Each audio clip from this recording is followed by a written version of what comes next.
ক্বালা রাসূলুল্লাহ সাল্লাল্লাহু আলাইহি ওয়াসাল্লাম, নবীজি বলেন, মা বাসাল্লাহু নাবিয়্যান ইল্লা রাআল গানাম। আল্লাহ পাক রব্বুল আলামিন এমন কোন নবী দুনিয়াতে পাঠান নাই যে নবী মেষ চড়ায় নাই, ছাগল চড়ায় নাই। যত নবী দুনিয়াতে পাঠাইছে সবাই মেষ চড়িয়েছে, ছাগল চড়িয়েছে। ক্বালা আসহাবুহু, সাহাবারা বললেন, ইয়া রাসূলুল্লাহ ওয়া আনতা, আপনিও কি মেষ চড়িয়েছেন? নবীজি জবাব দেয়, কুনতু আরআহা আলা তারারিত লি আহলি মক্কাহ, আমি কয়েক দিরহামের বিনিময়ে পারিশ্রমিকে আমি মক্কাবাসীর ছাগল চড়াইতাম। আমি হালাল পারিশ্রমিকে মক্কাবাসীর ছাগল চড়াইতাম, মেষ চড়াইতাম। হালাল উপার্জনের জন্য নবীজি বলেন আমি মেষ চড়াইতাম। তাহলে হালাল উপার্জন করতেন নবীজি মেষ চড়িয়ে, কারণ রাসূলদের খাদ্য হালাল হতে হবে। আমাদের নবীও বলেন যে আমি উপার্জন করতাম কিভাবে? মেষ চড়াইতাম, এর বিনিময়ে আমি কয়েক কিরাত দিরহাম পাইতাম। তাহলে নিজের উপার্জিত এই হালাল ইনকামটা, এটা যত কষ্টকর হোক, এটা যদি হালাল হয়, এটার মধ্যে আলাদা একটা শান্তি আছে। সহিহ বুখারী 2072 নম্বর হাদিসের বর্ণনা। আনিল মিকদাম রাদিয়াল্লাহু তাআলা আনহু قال قال رسول الله صلى الله عليه وسلم, মিকদাম রাদিয়াল্লাহু তাআলা আনহুর বর্ণনা, রাসূলুল্লাহ সাল্লাল্লাহু আলাইহি ওয়াসাল্লাম বলেন, হাদিসের অনুবাদটা মন দিয়ে শুনেন, মা আকালা আহাদুন তাআমান কাত্তু খায়রাম মিন আইয়া আকুলা মিন আমালি ইয়াদিহি, কোন মানুষ তার হাতের উপার্জিত হালাল খাদ্যের চাইতে উত্তম খাদ্য আর কখনো খায় না। কোন মানুষ নিজের হাতের, নিজের কষ্টের উপার্জিত হালাল খাদ্যের চাইতে দামি খাদ্য, পবিত্র খাদ্য, এত উত্তম খাদ্য আর মানুষ খায় না। মানুষের কষ্টের হালাল উপার্জিত খাদ্যটা এটা এতটা দামি। পরে কি কয় দেখেন, ওয়াইন্না নাবিয়াল্লাহি দাউদ আলাইহিস সালাতু ওয়াস সালাম কানা ইয়াকুলু মিন আমালি ইয়াদিহি, আল্লাহ নবী দাউদ আলাইহিস সালাতু ওয়াস সালাম নিজের হাতের উপার্জিত, এই উপার্জিত ইনকামের পর ওই ইনকাম দিয়ে তিনি হালাল খাদ্য গ্রহণ করতেন। এর মানে নবী দাউদ নবীও নিজের কষ্টার্জিত হালাল খাদ্য গ্রহণ করতেন। এই হাদিস থেকে বুঝলাম আমাদের হাতে হালাল খাদ্য উপার্জন, আমাদের হাতে হালাল উপার্জনটা এবং এটা দ্বারা হালাল খাদ্য সঞ্চয় করা, এটা হলো সবচেয়ে উত্তম। নবী দাউদ আলাইহিস সালাতু ওয়াস সালাম উনিও নিজের হাতে কামাই করতেন, এই সঞ্চয়কৃত ওনার অর্থ দিয়ে উনি জীবিকা নির্বাহ করতেন। বুখারী শরীফের 2074 নম্বর হাদিসের বর্ণনা। আন আবি হুরায়রা রাদিয়াল্লাহু তাআলা আনহু قال قال رسول الله صلى الله عليه وسلم, নবীজি বলেন, লা আইয়াহতাতিবা আহাদুকুম হুজমাতান আলা যহরিহি খায়রুন লাহু মিন আইয়াসআলা আহাদান ফায়ুতিয়াহু আও ইয়ামনাআ। কি কয় দেখেন, নবীজি বলেন তোমাদের কোন ব্যক্তি কাঠের বোঝা পিঠের মধ্যে বহন করা ওই ব্যক্তির চাইতে উত্তম যে ব্যক্তি অন্য কারো কাছে ভিক্ষা চায়। কারো কাছে ভিক্ষা চায়, যার কাছে ভিক্ষা চায় সে দিতেও পারে, নাও দিতে পারে। আল্লাহ নবী কয় ভিক্ষা চাওয়ার চাইতে কাঠ বহন করে তুমি পিঠের উপর কাঠ বহন করবা, ওই কাঠ তুমি বিক্রি করে হালাল উপার্জন করবা। আমি নবীর কাছে ওই ভিক্ষার চাইতে এই পেশা অনেক বেশি দামি। সহিহ বুখারী 2075 নম্বর হাদিস। এই হাদিসের বর্ণনাকারী জুবাইর ইবনুল আওয়াম রাদিয়াল্লাহু তাআলা আনহু।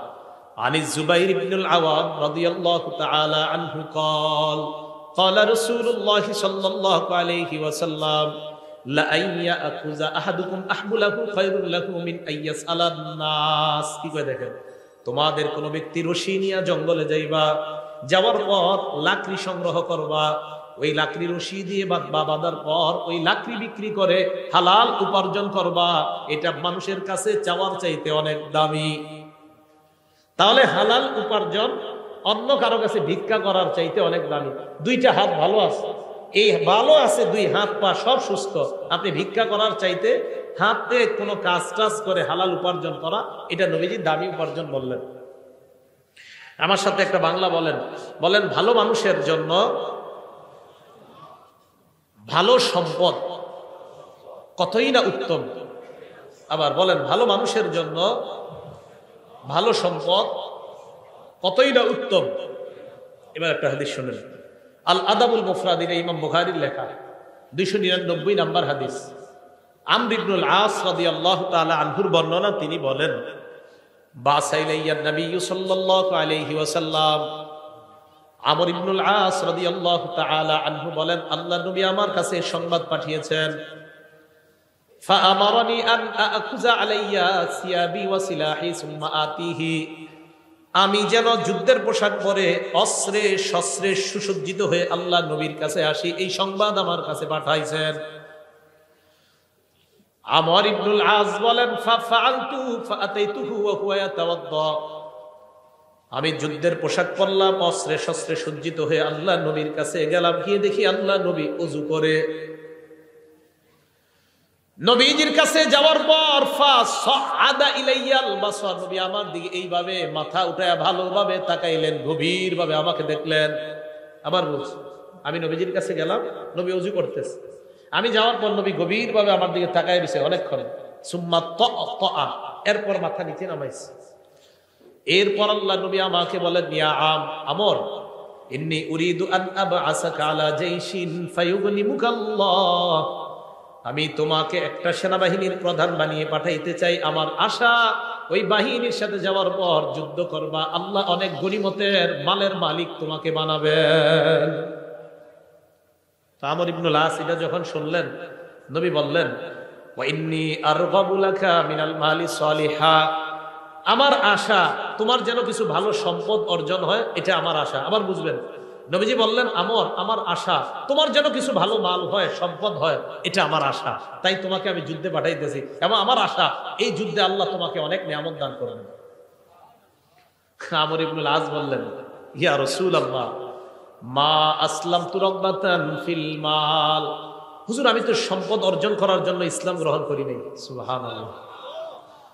ইন্নামা আসলামতু রাগবাতান ফিল ইসলাম, আমি ইসলাম গ্রহণ করেছি ইসলামের আকর্ষণে। ফাকুনু মা রাসূলিল্লাহি সাল্লাল্লাহু আলাইহি ওয়াসাল্লাম, আমার আশা আমি ইসলাম গ্রহণ করার পর আল্লাহ নবীর সাথে থাকতে পারবো, এই আশায় আমি মুসলমান হইলাম। নবীজি বললেন, আমর, নি'মাল মালুস সালিহু লিল মারইস সালিহি, ভালো মানুষের জন্য ভালো সম্পদ কতই না উত্তম। সুবহানাল্লাহ। তুমি একজন ভালো মানুষ, তোমার জন্য ভালো সম্পদ হওয়া, এই ভালো মানুষের জন্য ভালো সম্পদ হওয়া কতই না উত্তম। তাহলে এটা আমার কথা না, এটা নবীজির কথা। ভালো মানুষের জন্য ভালো সম্পদ, এটা কতই না উত্তম। তুমি একটা ভালো মানুষ, তোমার জন্য ভালো সম্পদ হওয়া, এটা অনেক উত্তম, এটা অনেক নিয়ামতের। তাই আমি চাই কিছু হালাল সম্পদ, কিছু হালাল মাল তোমার হয়ে যাক। ভালো মানুষের হালাল মাল হওয়া এটা দোষণীয় না, বরং ভালো মানুষের ভালো সম্পদ হওয়া এটা কতই না উত্তম, এটা আল্লাহর পক্ষ থেকে তার জন্য নিয়ামত। আল্লাহ আমাদের সকলকে হালাল উপার্জন করার তৌফিক দান করেন। এবার আসেন হালাল হারামের ব্যাপারে কিছু কথা। হালাল উপার্জন বা হালাল খাদ্য খাওয়ার জন্য আল্লাহ আদেশ করেছেন। কে আদেশ করেছেন? এটা সব মানুষদেরকে আদেশ করেছেন। সূরা বাকারা 168 নম্বর আয়াতে আল্লাহ বলেন, ইয়া আইয়ুহান নাস কুলু মিম্মা ফিল আরদি হালালান তাইয়্যিবা, হে মানুষ, পৃথিবীর মধ্যে যা হালাল পবিত্রতা তোমরা খাও। এই আয়াত নাযিল হওয়ার পর সাদ ইবনে আবি ওয়াক্কাস রাদিয়াল্লাহু তাআলা আন আল্লাহ নবীকে বললেন, উদউল্লাহ লি আইয়াজআলানি মুস্তাজাবাদ দাওয়া, ইয়া রাসূলুল্লাহ, আল্লাহর কাছে দোয়া করেন আল্লাহ যেন আমাকে মুস্তাজাবুদ দাওয়া বানায়া দেয়। বলেন মুস্তাজাবুদ দাওয়া, বলেন। মুস্তাজাবুদ দাওয়া মানে দোয়া করার সাথে সাথেই কবুল হয়ে যাবে। নবীজিকে বললাম, হুজুর আপনি আমার জন্য দোয়া করেন যেন আমি দোয়া করার সাথে সাথেই আমার দোয়া কবুল হয়ে যায়, আল্লাহ যেন আমারে এমন বানায় দেয়। তো এদেরকে বলা হয় মুস্তাজাবুদ দাওয়া। বলেন কি বলা হয়? নবীজি বললেন, ইয়া সাআদ আতিম মাতআমাক তাকুন মুস্তাজাবাদ দাওয়া, সাআদ হালালটা পবিত্র করো, সাআদ খাবারটা পবিত্র করো, সাআদ খাবারটা পবিত্র করো, সাআদ হালাল খাদ্য খাও, তাকুন মুস্তাজাবাদ দাওয়া, পেটে হালাল লুকাও, তুমি মুস্তাজাবুদ দাওয়া হয়ে যাবা। পেটে যদি হালাল খাবার যায়, আল্লাহর কাছে যা বলবা আল্লাহ তাই কবুল করবেন। হালাল খাও, হালাল খাও, মুস্তাজাবুদ দাওয়া হয়ে যাবে। তাহলে বলেন দোয়া কবুলের জন্য শর্ত কি? খাওয়া হালাল, ভিতরে হালাল, হালাল ঢুকাইতে হয়। সূরা নাহল 114 নম্বর আয়াত আল্লাহ বলেন ফাকুলু মিম্মা রাযাকাকুমুল্লাহু হালালান তাইয়্যিবা, আল্লাহ যে রিজিক তোমাদেরকে দিয়েছেন তা থেকে পবিত্র হালাল যে রিজিক তা তোমরা গ্রহণ করো। ওয়াশকুরু নি'মাতাল্লাহ, এবং আল্লাহর নিয়ামতের শুকরিয়া আদায় করো। বলেন আমার সাথে, হালাল খাবো, বলেন, আর আলহামদুলিল্লাহ বলবেন। হালাল খাবো, শুকরিয়া আদায় করবেন। তো আল্লাহ বলেন তোমরা হালাল খাও আর শুকরিয়া আদায় করো, হালাল খাও, শুকরিয়া আদায় করো। আর হালাল খেয়ে যত শুকরিয়া আদায় করবেন তত আপনার নেয়ামত আল্লাহ পাক রব্বুল আলামিন বাড়িয়ে দিবেন। হালাল খাদ্যের জন্য আল্লাহর কাছে দোয়া করবেন। তিরমিজি শরীফের 2361 নম্বর হাদিসের বর্ণনা, ক্বালা রাসূলুল্লাহ সাল্লাল্লাহু আলাইহি ওয়াসাল্লাম, নবীজি বলেন আল্লাহুম্মা জাআল রিজকা আলি মুহাম্মাদিন কুতা। নবীজি আল্লাহর কাছে দোয়া করতেন, আল্লাহ মুহাম্মদ সাল্লাল্লাহু আলাইহি ওয়াসাল্লামের পরিবারের জন্য জীবন ধারণের উপযোগী হালাল খাদ্যের ব্যবস্থা করে দেন। সুখী মানুষের তিনটা অবস্থা নবী বলছেন। একজন মানুষের মাঝে 3 গুণ পাওয়া গেলেই সে সুখী। বলেন কয় গুণ? 3টা গুণ যদি আগামীকাল সকালে আপনার মাঝে পাওয়া যায় তাহলে বুঝবেন আগামীকাল আপনি সুখী। কয় গুণ? হ্যাঁ, কালকে পাওয়া গেলে কালকেই সুখী। দলিল তিরমিজি শরীফের 2346 নম্বর হাদিসের বর্ণনা, 2346। ক্বালা রাসূলুল্লাহ সাল্লাল্লাহু আলাইহি ওয়াসাল্লাম, নবীজি বলেন মান আসবাহা মিনকুম আমিনান ফি সিরবিহি, তোমাদের মধ্যে কোনো মানুষ যদি সকাল অবস্থা হয় এমন অবস্থায় তার পরিবার নিয়ে সে নিরাপদে আছে। 1 নাম্বার, তোমাদের মধ্যে যদি কারোর সকাল এমন অবস্থায় হয় সে পরিবারের মধ্যে নিরাপদ, পরিবার সহ পুরা নিরাপদে আছে। 1। 2 নাম্বার, মুআফান ফি জাসাদিহি, শরীরটা সুস্থ আছে। 3 নাম্বার, ইনদাহু কুতু ইয়াউমিহি, তার কাছে একদিনের খাদ্য আছে। বলেন তো, 1 নাম্বার পরিবার নিয়ে সুখে আছে, 2 নাম্বার সুস্থ আছে, 3 নাম্বার কয়দিনের খাবার? নবীজি বলেন কান্নামা হিজাত লাহুদ দুনিয়া, এই ব্যক্তির জন্য কেমন যেন পুরা দুনিয়ার সব কল্যাণ জমা করা হয়েছে। এই জন্য হালাল খাবেন আর দোয়া করবেন, হালাল খাবেন আর দোয়া করবেন, আরেকটা হালাল খাবেন আর শুকরিয়া আদায় করবেন। আর আল্লাহ তো বলছে শুকরিয়া আদায় করবা, আমি আল্লাহ নিয়ামত আরো বৃদ্ধি করে দিব। আল্লাহ আমাদেরকে হালাল খাদ্য খাওয়ার তৌফিক দান করেন। সূরা তাহা 81 নম্বর আয়াতে আল্লাহ বলেন কুলু মিন তাইয়্যিবাতি মা রাযাকনাকুম, আমি তোমাদেরকে যে খাদ্য দিয়েছি তার মধ্যে পবিত্র যেটা, এটা তোমরা খাও, পবিত্র খাদ্য তোমরা খাও। সূরা ইউনূসের 59 নম্বর আয়াতে আল্লাহ বলেন কুল আরাআইতুম মা আনজালাল্লাহু লাকুম মিন রিজকিন ফাজআলতুম মিনহু হারামান ওয়া হালালা, নবী আপনি বলেন তোমরা কি ভেবে দেখেছো আল্লাহ তোমাদের জন্য যে রিজিক নাজিল করছেন ওই রিজিকের কিছু অংশ তোমরা হালাল বানাও আর কিছু অংশ তোমরা হারাম করছো। এই যে তোমরা হালাল করো আর হারাম করো, আল্লাহু আযিনা লাকুম, এই আদেশ কি আল্লাহ তোমাদেরকে দিয়েছেন? আম আলাল্লাহি তাফতারুন, নাকি তোমরা আল্লাহর নামে মিথ্যা অপবাদ দাও?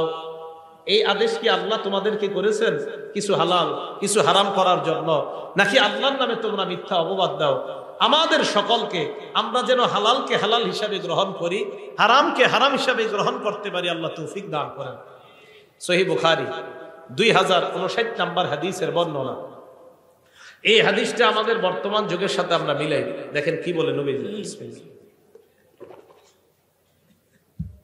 আল্লাহুম্মা লাকাল হামদু ওয়া শুকর। عن أبي هريرة رضي الله تعالى عنه قال قال رسول الله صلى الله عليه وسلم, আবু হুরায়রা রাদিয়াল্লাহু তাআলা আনহুর বর্ণনা, নবীজি সাল্লাল্লাহু আলাইহি ওয়াসাল্লাম বলেন ইয়াতি আলান নাসি জামান, মানুষের উপর এমন একটা সময় আসবে লা ইউবালিল মারউ মা আখাযা মিনহু, মানুষ যাচাই বাছাই করবে না কোত্থেকে সে উপার্জন করে। আমিনাল হালালি আমিনাল হারাম, নবীজি বলেন এমন একটা সময় আসবে যে সময় মানুষ পরোয়া করবে না, হালাল কামাই করলো না হারাম কামাই করলো পরোয়া করবে না, পকেটে আসলেই হয়, হালাল হোক আর হারাম হোক এটা পরোয়া করবে না। এই যুগ নবী বলছে আসবে, আপনারা বলেন এটা কি আসবে? তাখরিজু শরহিস সুন্নাহ একটা কিতাব। এই কিতাবের 4113 নম্বর বর্ণনা।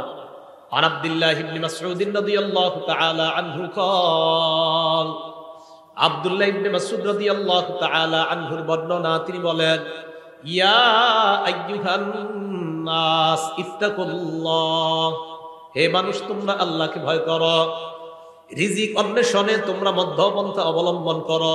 এবার যেটা বলবো অনুবাদটা মন দিয়ে শুনেন, কি কয় দেখেন। লা ইয়াহমিলান্নাকুম ইস্তিবতাউর রিজকি আন তাতলুবুহু বিমাআসিল্লাহ।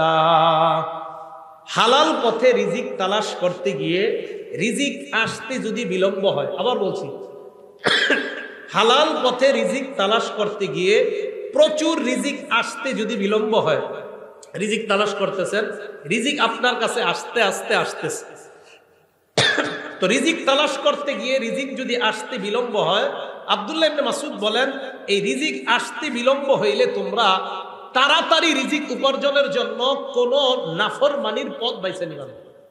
আবার দেখেন কি কয়, লা ইয়াহমিলান্নাকুম ইস্তিবতাউর রিজকি, হালাল পথে রিজিক আসার বিলম্ব হওয়াটা, কি কয় দেখেন, হালাল পথে রিজিক আসার বিলম্ব হওয়াটা লা ইয়াহমিলান্নাকুম, তোমাদেরকে যেন উদ্বুদ্ধ না করে, আন তাতলুবুহু বিমাআসিল্লাহ, হালাল পথে রিজিক আসা বিলম্ব হওয়াটা তোমাদেরকে যেন হারাম পথে দ্রুত রিজিক কামায়ের প্রতি উদ্বুদ্ধ না করে। দোস্তে বলবে, কি রে কি করস, টাকা পয়সা নাই এত, আর বলিস না, ক্ষেত খামার করি কোনো মতে আসে আর কি। আরে আমি কিছু সিস্টেম শিখে আস, নিয়ে গেছে বাজারে, বাজারে গিয়ে কিছু কিছু সিস্টেম শিখাই দিছে যে এই সিস্টেমে তাড়াতাড়ি ধনী হওয়া যায়। ওলামায়ে কেরামের কাছে জিজ্ঞাসা করছে, হুজুর আমাকে এরকম সিস্টেম দিছে, আলেমরা বলছে এটা তো হারাম সিস্টেম, এটা তো সুদি সিস্টেম। কয় না, এখানে তো ইসলামের নামাজ। কিসের নামাজ? এবং ওই অফিসের মধ্যে এটাও লেখা, পিছনে সূরা বাকারার 275 নম্বর আয়াতও লেখা আছে, আহাল্লাল্লাহুল বাই'a ওয়া হারামার রিবা, আল্লাহ ব্যবসা হালাল করেছেন, সুদকে হারাম করেছেন। তো এটা তো পিছনেও লেখা আছে, এরপরে ওই অফিস কিভাবে হারাম কাজ করে? ইসলামের লেভেল, কোরআনের আয়াত আর হাদিস পিছনে লাগায়া সুদের কারবার যদি কেউ করে, এটা কিয়ামত পর্যন্ত হালাল হবে না, হারাম, এটা হারামই থাকবে। তাহলে লেভেল লাগাইলে হারাম হালাল হয়ে যায় না। কি কথা বুঝে আসছে? আচ্ছা, তিরমিজি শরীফের 2376 নম্বর হাদিসের বর্ণনা, হাদিসটা মন দিয়ে শুনেন। দুটি ক্ষুধার্ত নেকড়ে বাঘ একটি বকরির পালের মধ্যে পাঠায়া দিয়েছেন, অনেকগুলা বকরির পালের মধ্যে দুটি ক্ষুধার্ত বাঘ পাঠায়া দিয়েছেন। বকরি থাকবে না সব শেষ হবে? ক্বালা রাসূলুল্লাহ সাল্লাল্লাহু আলাইহি ওয়াসাল্লাম, নবীজি বলেন, মা যিবান জাইআন উরসিলা ফি গনামিন বিআফসাদালাহা মিন হিরসিল মারই আলাল মালি ওয়াশ শারাফি লিদীনিহি। নবীজি বলেন, ক্ষুধার্ত দুইটা বাঘ বকরির পালের মধ্যে পাঠানোর পর এই ক্ষুধার্ত বাঘ বকরিগুলোর জন্য যতটা ক্ষতিকারক, এর চাইতে কোনো মানুষ সম্পদের লোভ আর মর্যাদার লোভ যদি করে, ওই মানুষের জন্য তার দিনের জন্য এর চাইতে বেশি ক্ষতিকারক। আবার বলছি, সম্পদের লোভ, মর্যাদার লোভ, দুইটা ক্ষুধার্ত নেকড়ে বাঘ বকরির পালের জন্য যতটা না ক্ষতিকারক, নবীজি বলেন সম্পদের লোভ আর মর্যাদার লোভ একটা মানুষের ধর্মের জন্য এর চাইতে বেশি ক্ষতিকারক। কেন? যে আমার সম্পদ দরকার, কি আমার 10 কোটি টাকা লাগবে, এটা হালাল পথে হোক আর হারাম পথে হোক সমস্যা নাই, লাগবে 10 কোটি। বলেন এটা কি তার ধর্ম ঠিক থাকলো না ক্ষতি হয়ে গেল? আবার মর্যাদা, ওই চেয়ারে আমাকে বসতে হবে, কিভাবে বসবো আমি জানি না, বসতেই হবে। বলেন এখন যদি অনৈতিক কোনো পথ বেছে নেয়, এটা কি তার মর্যাদা, তার ধর্মের জন্য এটা কি ঠিক থাকলো না ক্ষতিকারক হয়ে গেল? তাহলে মর্যাদা এবং সম্পদের লোভ, এই দুই লোভ মানুষের ধর্মের জন্য এতটা ক্ষতিকারক, যতটা না ক্ষতিকারক ক্ষুধার্ত নেকড়ে বাঘ বকরির জন্য এর চাইতে বেশি ক্ষতিকারক মানুষ সম্পদের লোভ অনৈতিক পন্থায় করা, আর মর্যাদার লোভ অনৈতিক পন্থায় করলে তার চাইতে বেশি ক্ষতিকারক হয়। তিরমিজি শরীফ 2416 নম্বর হাদিসের বর্ণনা। ক্বালা রাসূলুল্লাহ সাল্লাল্লাহু আলাইহি ওয়াসাল্লাম, নবীজি বলেন, লা তাজুলু কদামা ইবনি আদম হাত্তা ইউসআলা আন খামস, বনি আদমের পা, দুই পা নড়বে না কিয়ামতের ময়দানে 5 প্রশ্ন করার আগ পর্যন্ত। বলেন কয় প্রশ্ন? 1 নাম্বার আন উমরিহি ফিমা আফনা, জীবন কোন কাজে কাটাইছেন। 2 নাম্বার আন শাবাবিহি ফিমা আবলা, যৌবন কোথায় নষ্ট করছেন। রাত 12টার পর দরজা লাগিয়ে মোবাইলটা সামনে নিয়ে যৌবন কি নষ্ট করেছেন কিনা, কিয়ামতের মাঠে এটার হিসাব দিতে হবে। 3 নাম্বার ওয়ান মালিহি মিন আইনা ইকতাসাবা, এটা বুঝেন, সম্পদ কোন পথে কামাই করেছেন, হালাল পথে কিনা। 4 নাম্বার ওয়াফিমা আনফাকা, কোথায় ব্যয় করেছেন, হালাল পথে কিনা, এই জায়গাটা একটু বুঝতে হবে। 3 নাম্বার সম্পদ হালাল পথে কামাই করেছেন কিনা। 4 নাম্বার হালাল পথে ব্যয় করেছেন কিনা। অনেকে মাশাআল্লাহ সম্পদ হালাল পথেই কামাই করে, করার পর এটা দিয়ে 58 ইঞ্চি একটা টেলিভিশন কিনে, তাহলে হালালটা লাগলো কোথায়? হারামে। তাহলে হালাল পন্থায় টাকা কামাইলেন আপনি, কামাই করার পর আপনি এবার এই হালাল টাকা দিয়া বিশাল বড় একটা স্ক্রিনের ব্যবস্থা করলেন সিনেমা দেখার জন্য, তাহলে টাকা কোথায় লাগাইলেন? এটার জবাব দিতে করতে হবে। তো 3 নাম্বার হালাল পথে কামাইছেন কিনা, 4 নাম্বার হালাল পথে ব্যয় করেছেন কিনা, 5 নাম্বার ওয়ান ইলমিহি ফিমা বিমা যা আমিলা ফিমা আলিমা, আপনি যা জানলেন সেই অনুযায়ী আমল করেছেন কিনা, এটা কিয়ামতের মাঠে জিজ্ঞাসা করা হবে। এই জায়গাটা একটু বুঝেন। একটু আগে আমি হালাল হারামের ওয়াজ করছি না, জোরে বলেন। সুদ কি? হালাল পন্থায় টাকা কামাই করে হারাম পথে ব্যয় করা, এটা কি জায়েজ না নাজায়েজ? এই যে আমার থেকে বিষয়টা জানলেন, একটা বিদ্যা জানলেন কিনা, জানার পরে যদি আপনি ঠিক মতো আমল না করেন কিয়ামতের মাঠে এটা জবাবদিহিতা করতে হবে। 5 নাম্বার প্রশ্ন, তুমি যা জানলা ওই জানা অনুযায়ী আমল করছো কিনা। এই যে এতক্ষণ পর্যন্ত আপনি জানলেন হালাল কোনটা হারাম কোনটা, এখন আমার থেকে যে জানলেন তার মানে একটা বিদ্যা জেনে ফেললেন, এই বিদ্যা অনুযায়ী সঠিকভাবে আমল করছেন কিনা এটা কিয়ামতের মাঠে আপনাকে জিজ্ঞাসিত হতে হবে। সুদ কি জানছেননি? জোরে বলেন, সুদ কি? এটা কি জানছেন? তো খবর আছে। আল্লাহ বুঝার তৌফিক দান করেন। এখন আপনি সঠিক পথে চলার জন্য কি দরকার? আপনি যার সাথে চলাফেরা করবেন এই মানুষটা ভালো হতে হবে। বুঝেন নাই? যার সাথে চলবেন তিনি কি হতে হবে? তিরমিজি শরীফ 1378 নাম্বার হাদিস, ক্বালা রাসূলুল্লাহ সাল্লাল্লাহু আলাইহি ওয়াসাল্লাম, নবীজি বলেন, আর রাজুলু আলা দীনি খালিলিহি ফালয়ানজুর আহাদুকুম মাইয়ুখালিল। নবীজি বলেন, মানুষ তার বন্ধুর রীতিনীতির অনুসারী হয়। তোমাদের প্রত্যেকে যেন চিন্তা করে কাকে বন্ধু বানাও। সুদখোরকে যদি বন্ধু বানান আপনারা ওইটা সুদখোর বানাবে। বন্ধু কারে বানাইতেছেন এটা আপনি বুঝে শুনে বানাইতে হবে। মানুষ তার বন্ধুর রীতিনীতির অনুসারী হয়, অতএব মানুষ যেন চিন্তা করে যে সে কাকে বন্ধু বানায়। আল্লাহ আমাদের জীবনে একজন প্রকৃত বন্ধু আল্লাহ আমাদেরকে ব্যবস্থা করে দেন। সহিহ বুখারীর একটা বর্ণনা শুনেন, 3842 নাম্বার হাদিসের বর্ণনা। আবু বকর সিদ্দিক রাদিয়াল্লাহু তাআলা আনহুর এক আশ্চর্য ঘটনা।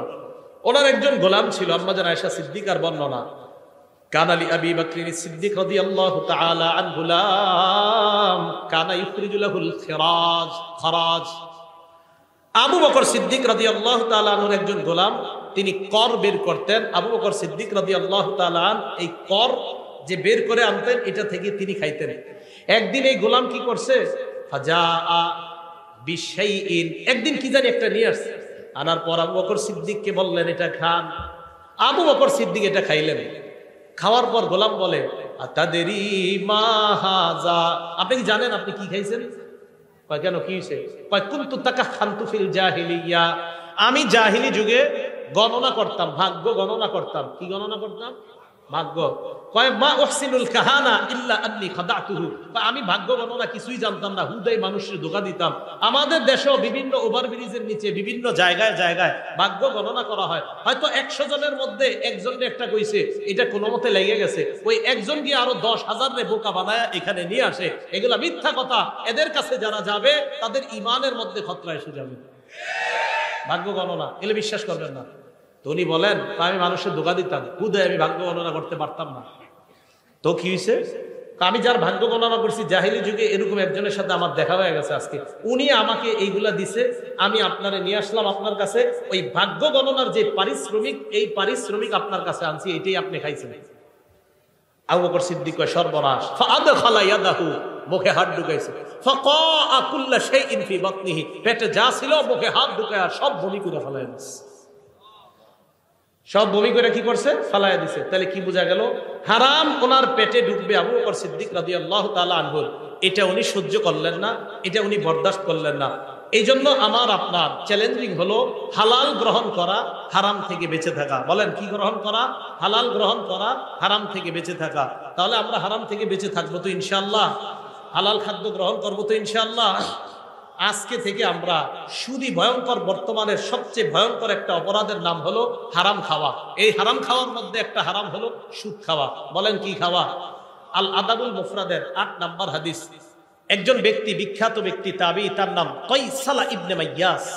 মনে থাকবেন, আমরা কয়সালা একটু মনে রাখলে চলবে, ইবনে মাইয়াস আর মনে রাখা দরকার নাই। কয়সালা ইবনে মাইয়াস তিনি বলেন, কুনতু মান নাজদাত, আমি যুদ্ধ বিগ্রহে থাকতাম।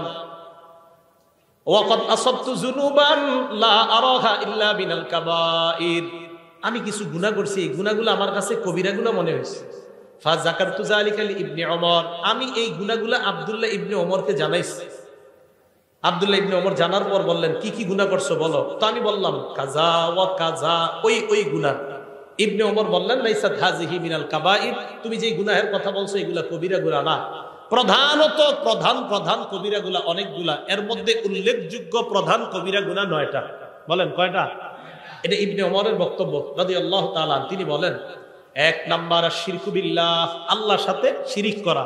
2 নাম্বার ওয়াকাতলু নাসামা, নর হত্যা করা, মানুষ হত্যা করা। 3 নাম্বার ওয়াকসফুল মুহসানা, সতী সাদী কোনো নারীর উপর মিথ্যা অপবাদ দেওয়া। 4 নাম্বার ওয়া আকলুর রিবা, সুদ খাওয়া। 5 নাম্বার ওয়া আকলু মালিল ইয়াতীম, এতিমের সম্পদ অন্যায়ভাবে ভক্ষণ করা। কি করা বলেন তো? এতিমের সম্পদ অন্যায়ভাবে ভক্ষণ করা। 6 নাম্বার ওয়াল ফিরারু মিনাজ জাহফি, জিহাদের ময়দান থেকে পলায়ন করা। 7 নাম্বার ওয়া ইলহাদুন ফিল মসজিদি, মসজিদের মধ্যে ধর্মদ্রোহী কাজ করা। 8 নাম্বার আল্লাযী ইস্তাসখিরু, ধর্ম নিয়ে উপহাস করা। 9 নাম্বার ওয়া বুকাউল ওয়ালিদাইনি মিনাল উকুক, আপনার নাফরমানির কারণে পিতামাতার চোখ দিয়ে পানি আসা, এটাও ভয়ঙ্কর 9 অপরাধের অন্তর্ভুক্ত। আপনি খারাপ আচরণের কারণে পিতামাতার চোখ দিয়ে পানি আসা। এই 9টার মধ্যে আকলুর রিবা, দেখেন সুদ খাওয়া আছে। বলেন সুদ খাওয়া আছে? তাহলে সুদের কথাটা এইখানে আনলেন। সহিহ বুখারীর 766 নাম্বার হাদিস, সেখানে রাসূল সাল্লাল্লাহু আলাইহি সাল্লাম বললেন, ইজতানিবুস সাবআল মুবিকাত, 7টি ধ্বংসাত্মক অপরাধ থেকে বাঁচো। এর মধ্যে রাসূল সাল্লাল্লাহু আলাইহি সাল্লাম 4 নম্বরের সিরিয়ালে আকলুর রিবা, সুদ খাওয়ার কথা বলেছেন। কি খাওয়া বলেন তো? সুদ খাওয়া। তাহলে সুদ এটা ভয়ঙ্কর অপরাধ, এটা হারাম খাদ্যের মধ্যে একটা ভয়ঙ্কর হারাম হলো সুদ খাওয়া। আল্লাহ আমাদের এই পুরা সমাজকে সুদ মুক্ত একটা সমাজ যেন সবাই মিলেমিশে আমরা সবাই গঠন করতে পারি, আল্লাহ তৌফিক দান করেন।